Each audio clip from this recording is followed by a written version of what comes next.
Hi, Tim. Hey, how's it going? Good stuff. First of all, congratulations on a brilliant performance, but I think the biggest takeaway from the fight was there was an exchange verbally between you and your opponent in the third round that was overheard by the cameras. Pretty heavy stuff. I was just wondering if you could explain to us what was said and why it was said. Man, I didn't say that for anybody else to hear because I don't know the whole story. I was messaged on Facebook by I don't want to name any names, but a long message with some pictures and some Snapchat back and forth between Jordan Espinosa and another girl. Pictures of her with choke marks on her neck. And again, I don't know the whole story, and I didn't want to. It wasn't something I wanted the whole world to hear. I wasn't trying to. That was supposed to be between him and I. I didn't know the mic was going to pick up on it, but it was kind of disturbing, the whole thing. I have a daughter, so.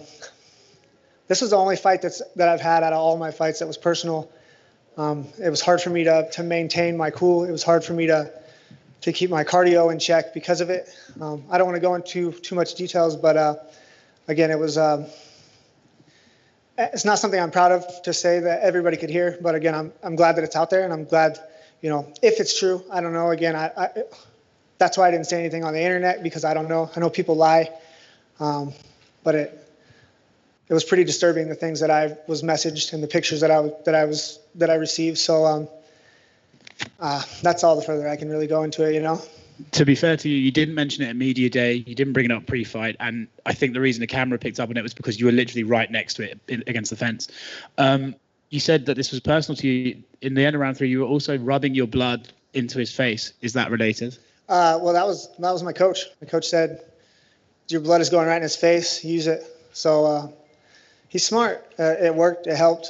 I'm out here trying to win, whatever it takes, at all costs, in the legality and in the rules, whatever it takes. And at the very end of the fight, big aggressive flurry, threw an axe kick at him on the ground. Again, I'm not trying to harp on this and make this a big story, but is that because you'd heard this stuff and you really wanted to send him a message, or was that just the way it played out? I mean, I wanted to hurt the guy. This is the first time I've ever fought somebody that I wanted to hurt. I wanted to make him pay a little bit. I want to win either way. I don't do this to get aggression out. I do this because I like to fight. I enjoy it. I love my job. I'm a company man. I've been in the UFC since 2012. I've never had any issues with the promotion, with any of the bosses. That I'm easy to deal with. I'm easy to get a hold of. I let my emotions get the best of me a little bit because of the messages that I received. And that's something that I'm going to have to work on. It's something that I'm going to have to go back in camp and work on, because I can't let that happen again. I can't let things outside of the fight dictate how I'm feeling in the fight. And that's something that personally I need to work on. Last thing on this subject from me, do you have any interest in hearing his side of the story and talking to him, or is that something that you'd rather not even go into that? Yeah, I mean, if he wants to, I feel so bad because it's not something, because I don't know the whole story. You know what I mean? And he's right. He even said that. And when he said that, I even thought about it at that point. But I was trying to have a personal conversation with him, and which isn't something I should be doing anyway. I should be focusing on the fight and winning the fight and the things that I can control. And I let my emotions get the best of me. And I'm an old dog in this sport, but I still got a lot to learn and a long way to go. And I'm still here, and I'm going to get better, and I'm going to get smarter, and I'm going to keep doing the right things. Moving on from that, it was a very dominant performance. It was a very good performance. Just generally, how do you feel about it? How do you feel that you showed tonight? I want to be happy with the win, but I didn't like the way the fight played out. I didn't like the way that I felt during the fight. But again, I think I'm an emotional guy, man. I could cry right now. I'm away from my daughter, being out here for a week. I love the fighting. I enjoy it so much. To have a negative light put on it because of this, it takes the fun out of it for me. It ruined this fight for me. Is that something you think in the future? I mean, it's such a unique situation, right? So I can't say it's going to happen again, but is that something that you think, if this ever popped up again, you'd be like, oh man, maybe I shouldn't even take this fight. I should avoid incidents like this? No, never that. I'm here to fight. The UFC says this is the guy you're fighting. That's the guy I'm fighting. That's what I'm here to do. I'm here to make money. The reason why I get the fights that I get, and the reason why I've stayed in the promotion, being inconsistent, having 3 losses in a row, is because, like I said, I'm a company man. They know they can call me. They know I'm going to show up and make weight. every time. They know I'm going to come, fight hard every time, no matter what. And I like to be the guy. I like to be the guy that the UFC can rely on, and I want to keep being that guy. Negative attachment aside, it was a great performance, and you should be happy with it. Congratulations. Tim, right. Did you feel Jordan was slippery in there? Man, again, I hate being the guy to say things in the cage, but it wasn't like it was the third round where I felt like he was slippery. The very first exchange, I put him up against the cage, and whatever was on him was on me. I was trying to wipe it off on my shorts. Again, I'm not trying to call anybody a cheater. People sweat different, I guess, but that's another thing I'm going to have to work on. I can't focus on – I can only focus on what I'm doing and what my coaches are saying. And, me running my mouth in the cage is it's not a good look. It's just something I'm going to have to work on. I'm not perfect.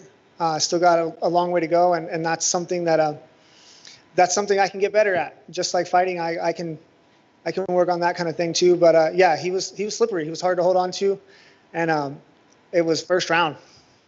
And you rolled a couple high kicks into the takedown. Did you know that was something you could take advantage of? Because you seemed to time that pretty well the whole fight. No, that was all James Krause. We worked switching to southpaw and shutting down his jab because he's a heavy jab-handed fighter.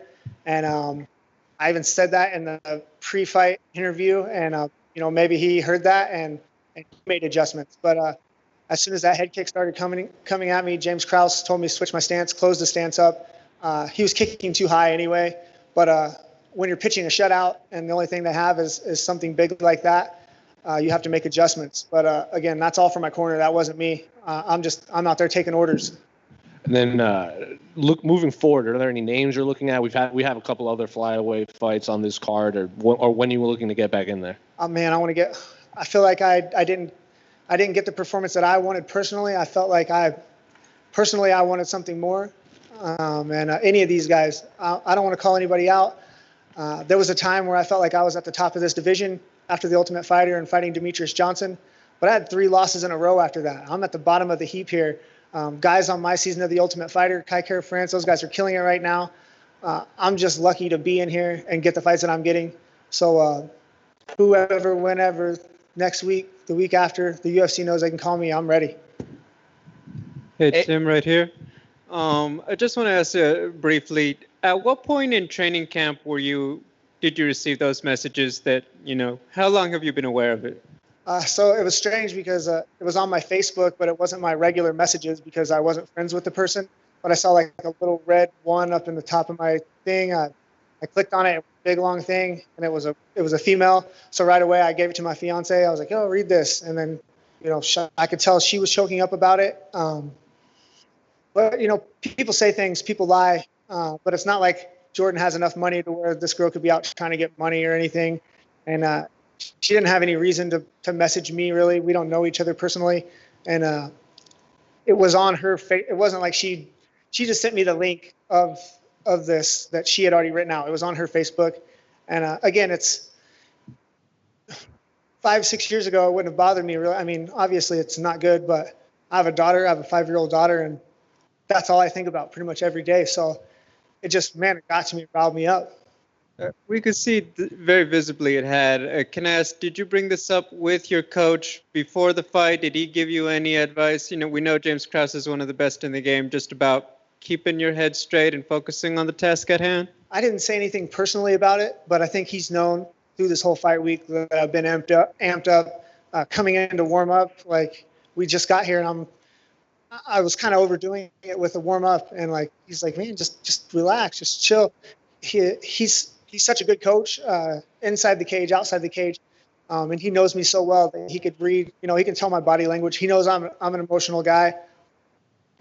I mean, I wear my heart on my sleeve, so he picked up on it easy, and yeah, he helped me work through it. But I was a little bit agitated through the whole fight, and the good thing about it is that's something that him and I can go back and work on, and make those adjustments to where that thing doesn't happen again. Appreciate it. Thank you. Sir. Hey, Tim, great victory. Just wanted to ask you something. You came into this fight extremely confident. You bet on yourself at the sports books. How much richer are you because of that? Well, actually, I brought my money in to bet, and then I actually didn't get the bet in. But the thing is I bet on myself every day. This fight life, it's a gamble. I moved my home from Las Vegas to Kansas City to a small little rental house where we didn't have any furniture. We brought one bag of clothes between my wife and I and my daughter.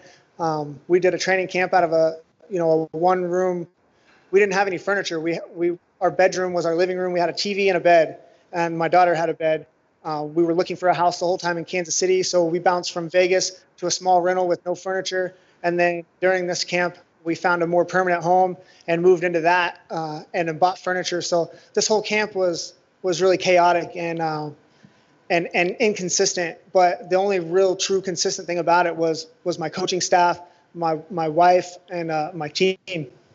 Couple wins in a row. What does the pathway look like to fighting again for that flyweight strap? Man, I used to be the guy like, I want to get this, I want to get that, I used to be a reacher and so end goal oriented. And right now I'm just enjoying the ride. I'm trying to enjoy the process. This is the fun part, like taking the ride as it comes. And I'm not worried about getting the belt or being the champion. Right now I'm trying to enjoy these small moments with my coaches and my family. And man, I'm having the best time. And lastly, does James Krause ever take a day off? I think he'll get to go home on Sunday and then back on Tuesday. So he'll get to go to his second home back in Kansas City for a few days, and then he's back out here for Grant Dawson. And and then Gina fights, my fiance. She fights in a few weeks, and then I'm trying to get right back out there. And like the sacrifice that he makes is it's way up there. But not just him, his wife Chanel Krause, like she has to put up with the 15, 20 other guys that he's coaching and being away. Like she's the real trooper. I don't know how she does it. Congrats on the victory. Thanks, sir. Just a couple quick ones. I got to give you props on the use of the fiance and the Facebook. Is that the normal thing? Once you see a random message from a female, is it bringing the fiance to read the message, or did you read it and then you needed a second set of eyes on it? I saw that it was a long thing and that it was something like personal, and I knew it wasn't anything like. I mean, look at me. No girls are throwing themselves at me. So one girl, but I knew it was something personal, private, and I just wanted her to.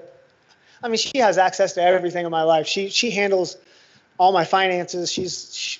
Most of my phone calls. Like I have nothing to hide. She's everything to me. So right away, I knew if it was something important, she would let me know, and like she let me know that it was important. So it was important.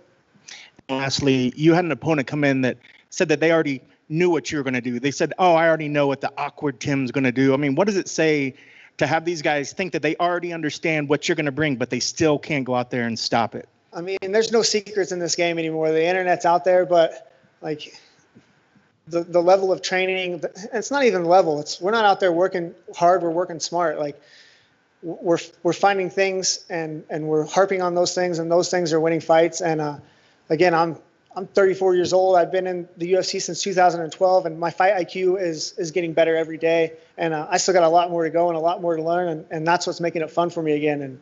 And that makes me a scary man. Congrats on them. Thanks, sir. Thank you, guys.